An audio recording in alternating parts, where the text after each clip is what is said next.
the game was going to go to overtime, but Purdue, inside of 60 seconds, was able to drive down the field, get in field goal range, and kick it to win.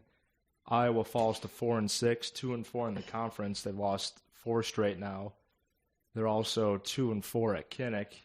Purdue improved to 4-6. It was their first Big Ten win. Thoughts? I'm going to go ahead and blame it on the uniforms this week. Found somebody new to blame it on. They called them pro combats, and there was they nothing weren't combat close. about them. So blame it on those. No style. I think that's Paul Federici's doing, if I read right in the Kirk transcripts. Yes, big loss versus a team who hadn't had a win in the Big Ten all year. You know, we're at the end of the road here. We got an Iowa football team that's facing 2 of the most dominant teams in the Big Ten, with Nebraska and Michigan. Michigan's coming off a big win versus Northwestern there in overtime. And Nebraska's playing lights out. And Iowa's coming off a tough loss to the Purdue Boilermakers. Where do we go from here? Well, I don't think there's going to be a bowl game. First of all, you lose to Purdue.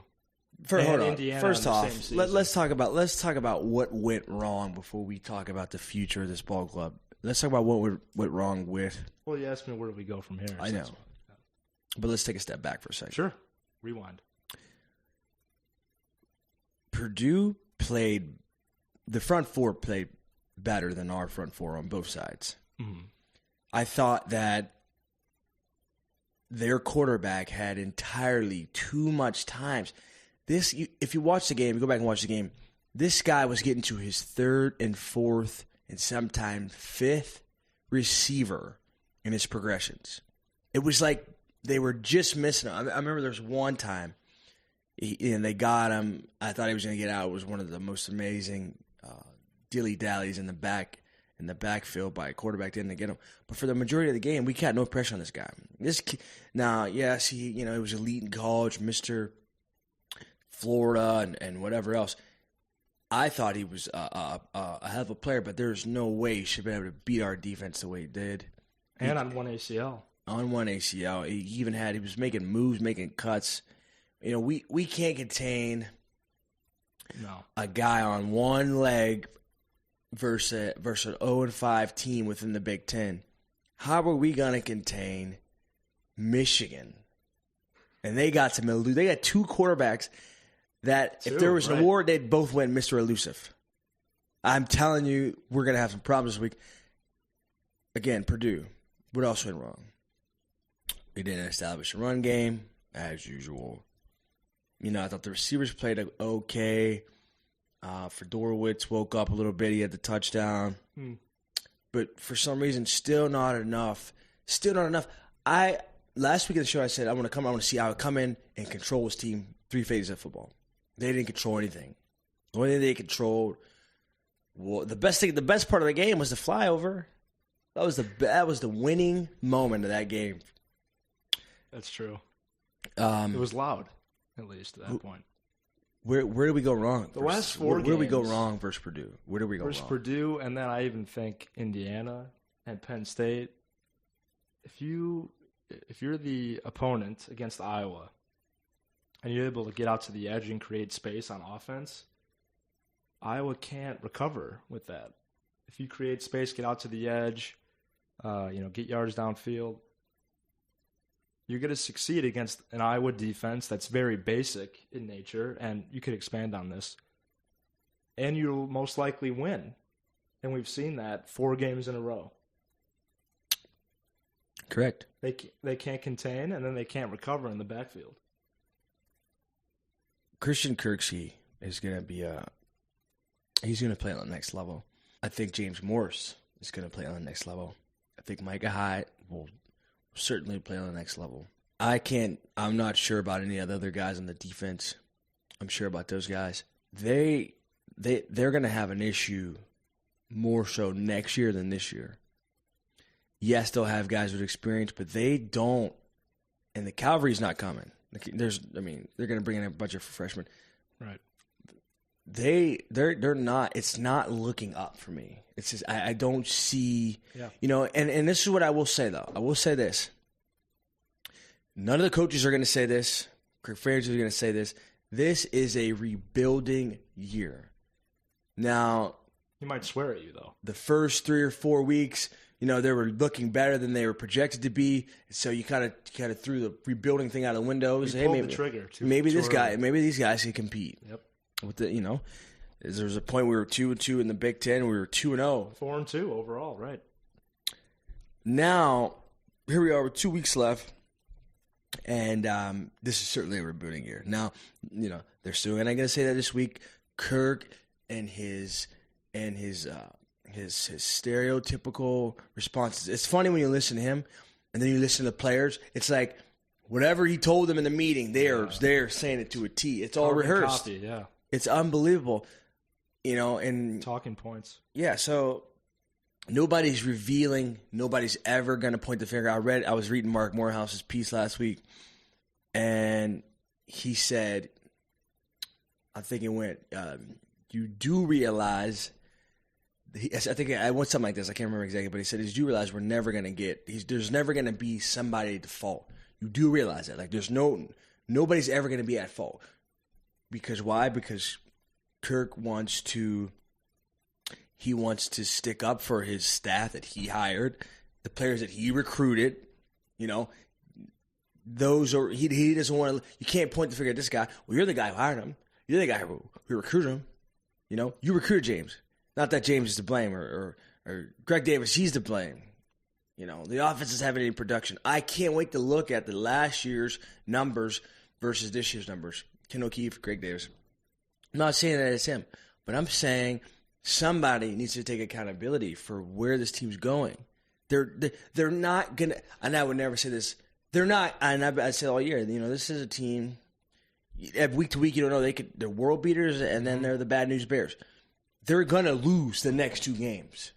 Now, if they wanted any hope, if they wanted any last little bit of season-ending excitement, they would have beat Purdue, which would have made beating one of these 2 teams so exciting. Like.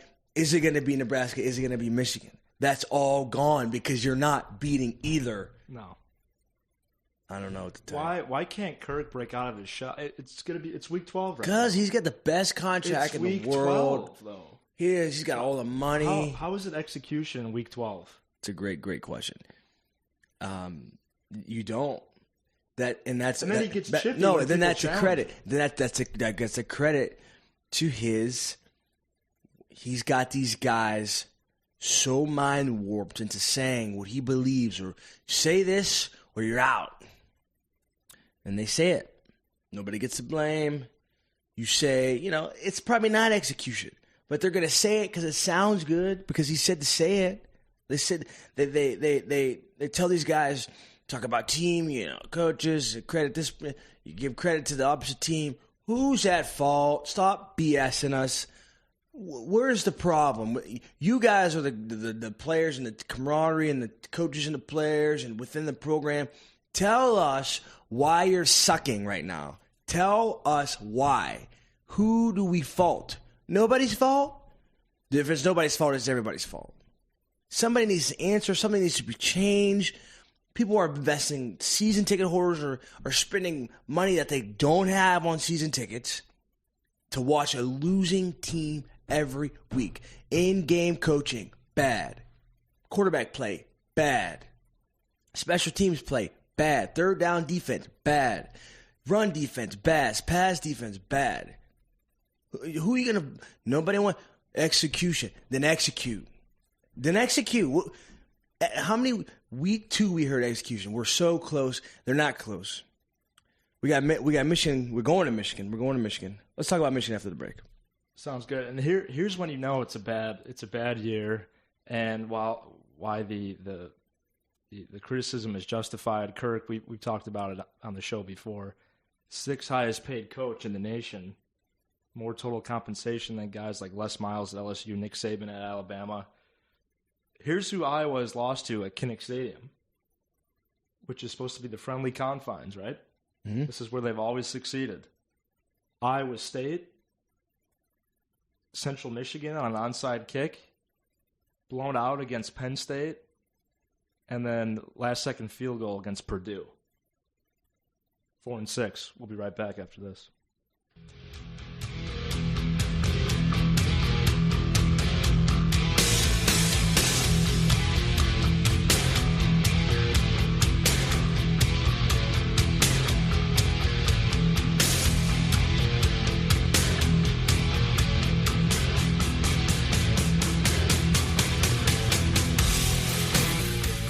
All right, we're back in at the DJK and Cozi Show, heard only on KRUI.FM. We're going to preview the Iowa-Michigan game now. There's not too much to preview, although there is some storylines, pretty big ones, actually. The game's at the Big House on Saturday, 11 a.m. kick on the ESPN family of networks. Michigan hasn't defeated Iowa since 2006, and Denard Robinson, his status is questionable for Saturday. The Wolverines are 5-0 at the Big House right now, looking for some revenge after last year. They had a chance to win at the end, but there was a batted ball in the end zone. And it's also their senior day. And Iowa's obviously on a 4-game losing streak. So, first impressions. All signs point to Michigan. By a and lot. They're playing. They're getting better, man. This Brady Hoke, yeah. Who is this guy? Where'd he come from? Where is he from? Because we need to go there San Diego like State. Martians and steal all the rest of the genius coaches that are out there at Planet Hoke, wherever he's from. The Iowa-Michigan games recently, at least in the last 3 years, have been interesting. They've been really good, a couple of them on national TV. And Iowa's won all 3 of them, and I just can't see it happening this year. Would you agree? I would agree. You know what I would agree on? I would agree that Iowa can win this game in Michigan. You know why? Because it's what they do. It's none of the most recent history hasn't been straight Iowa fashion. Yes, the most recent history. It's been just bad play by Iowa, and regardless of who the opponent is, just loss. Yeah, in stellar fashion. Mm-hmm. But I think that there's still remember last year coming to this game, Denard, they were having a lot of momentum. Came into Kinnick, team was down. And they came out of there with a victory. They stunned them. There was only a second. It was a stunner, yeah. Yeah, they lost twice last year. Iowa was one of them. Wow. So and then they went on to win the game versus Virginia Tech. Oh, yeah, BCS game. Listen, Iowa can win, but let's keep it real. I'm about keeping it real. I'm going to keep it real today. We're going to have some trouble containing these quarterbacks, these backs, and these receivers. They've got guys that are now playing that when I was playing, which means they have developed and they're making plays on a consistent basis. And you know what I was doing? They're not making defensive stops on a consistent basis. Every so often, we got to be last in interceptions in the country. We got a few guys. That are consistent. Kirksey he's the face of the defense as far as I'm concerned. He's got 5 fumble recoveries on the year. Okay, 5? You talk about he's like the new Sash. So wherever the ball bounces out, he's right there. You got Micah Hyde. He's getting beat, but he's making plays. So he's like kind of just averaging out. He scooped and scored last week. Yeah. And I told him, I texted him, I said, I watched in that game his energy, and actually somebody tweeted it to me. They said, watching Micah Hyde versus Purdue reminds me of DJK versus Minnesota in 2009. Same type of feel. I'm sorry, that was 2010. Yeah. Okay. Same type of feel. He was just out there by himself doing whatever he could. Scooping and scoring, batting balls down. He almost had a fumble recovery for another. Yeah. He was like the only guy I seen that was given max effort. So you get a few outliers and you get a bunch of slouches. And guys didn't pick it up. Fedorich just let a whole season out the window. He let a whole season go. I almost didn't realize he was on the team. That's bad. That is. Milk card. He's on the milk card. Brutal. Here's the thing. It's Weissman. I'm going to put an APP out on Mark Weissman. Or somebody find him and direct him. I haven't seen him in a month. To the football field. Somebody please escort him to the 25-yard line and tell James Vandenberg to call his number every down. Because that was the best part of Iowa football this year. That was he was a star. He was. We had a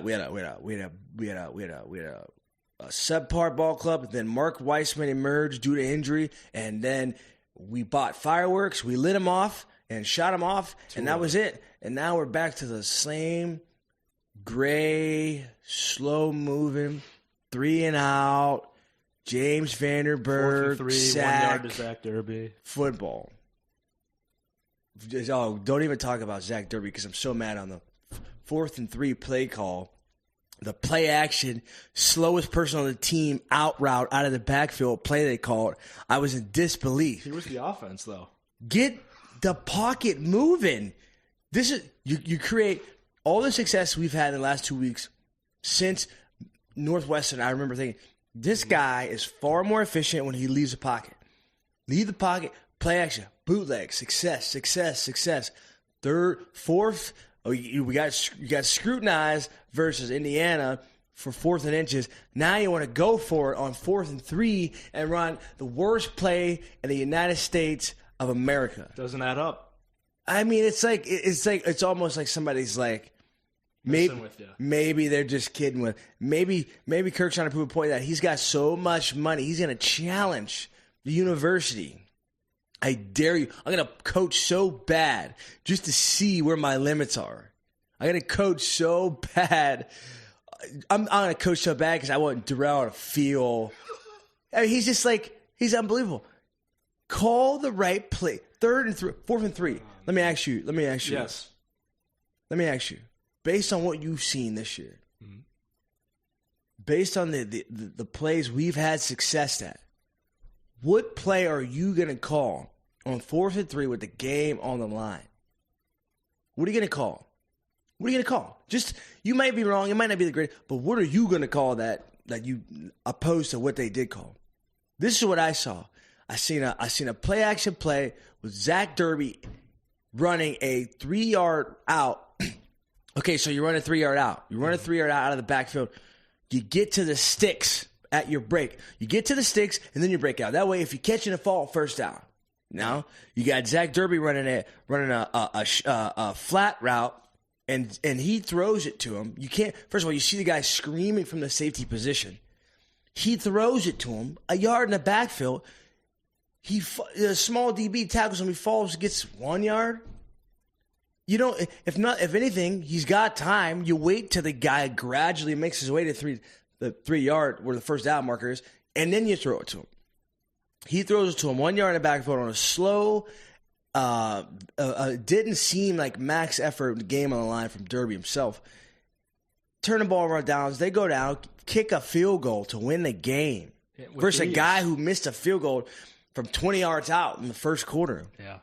It's just like, maybe there's some higher power right now trying to probably not. Show Iowa, teach them a lesson of some sort or challenge their adversity or their patience, or the football guys just are not on Iowa's side this year. And a lot of people are angry about it, rightfully so. James Vandenberg has 2 games left if they don't win out, which they're not going to win out. I mean, unless the football guys wake up this week and they give this team somehow wins these 2 ball cups. But otherwise, James Vandenberg, his career's over after 2 games. How are we gonna remember him? Because it's the last show. So how are we gonna remember James Vandenberg? I remember when Stanzi left. That's a tough question. You said, "Wow, what a winner!" Yeah, 21-3 as a starter. One of the best all time. Are you nuts? What are we going to say about James? Now, he doesn't want to go on and play in the NFL. James has other aspirations, which is great. But he was a starting quarterback here for how many years? And he played here. And, when you leave your legacy. Yep. How are we going to remember James Vandenberg? Well, here's the deal, right? Last year, he threw 25 touchdowns and over 3,000 yards. This year, there was coaching changes, including the offensive coordinator, and the subtraction of a quarterback's coach. And so far in 10 games, he doesn't even have 2,000 yards passing, and he has 5 touchdowns. 5 touchdowns in 10 games, not even 2,000 yards passing. And he's 15th in the Big Ten in passer rating. By the way, there's 12 teams in the Big Ten. He's number 15. And that's the imprint that he's kind of leaving just because it's down, in the final stretch here of his last season.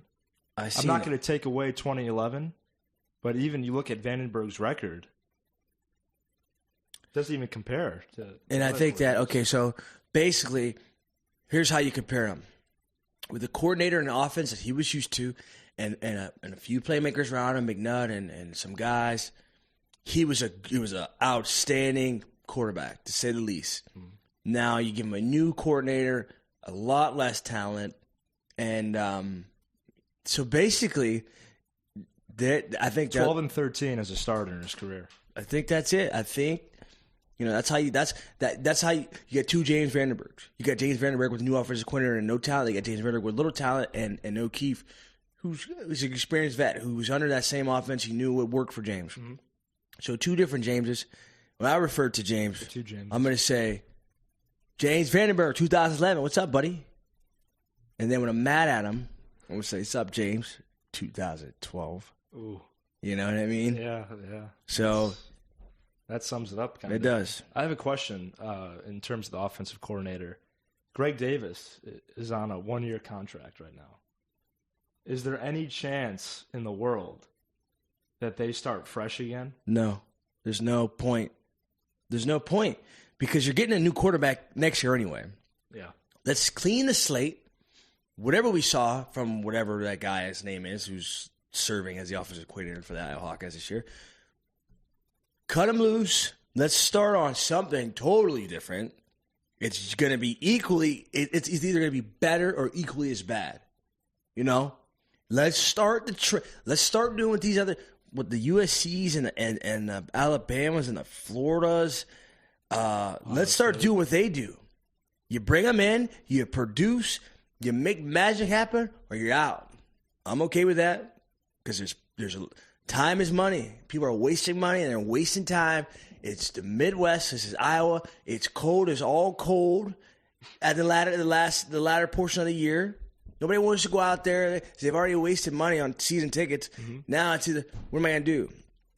Am I going to sit home when I've already got season tickets and watch the loss? Or am I going to go out and watch? I'd rather sit home in my comforts and maybe chance a win, Comforts of my home, rather freezing going to watch a brutally beaten Iowa team that has no answers, that's struggling from execution in week 15. Yep. So, does that answer your question? So you're saying don't bring back Greg Davis? No. I know he's okay. No, let him go fish or whatever. Go back to Texas. Whatever hobbies he has, hunting.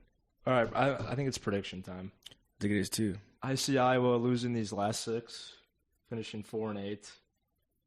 And for as much as people want to call for Kirk's head, I think he's safe, even with the 6-game losing streak. You could chip in and see how you feel, but I think Michigan wins 27-17, and I think Nebraska wins on Black Friday. I agree. I think these 2 teams are rolling. They got things going. We got smacked versus Penn State. Nebraska came out on top, victorious versus Penn State this last week. They've got momentum. They got playmakers. I'm seeing some guys on their team just watching Nebraska play. They're playing with a different energy. They've got guys who are individual efforts are changing the game. Yeah, on both sides of the ball, man. I say it every week, but I'm just excited to see.